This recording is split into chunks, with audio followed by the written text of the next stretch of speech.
እኔ የምለው ማለት ነው ቤተሰብ ሩቲና አብርሽ ተለያይተዋል የሚሉ ጓደኞቻቸው ግን ምናቸው ነው የሚያማቸው? ሩቲና ያገባዋት አብርሽን አታገባው ሴቷም ተለያይተዋል ብላ የምታወራው ሴትዮዋ ማለት ነው።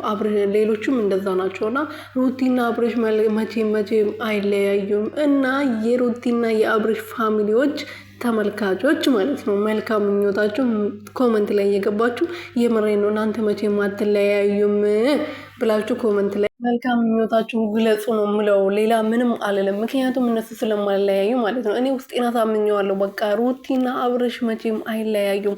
ልዑልዬን አብሮ ነው የሚያሳድጉት። ይህን የመሰለ ልዑል የሆነ ልጅ ወልዳለች። እንዴት ነው የሚለያዩት? ምን ሆናችኋል እናንተ? በዛውም ደግሞ ልጅ አግኝቶ ልጃቸውን አንድ ላይ ፍቅራቸው ሳያጣጥሙ እንዴት ትለያያላችሁ ብላችሁ ታስባላችሁ?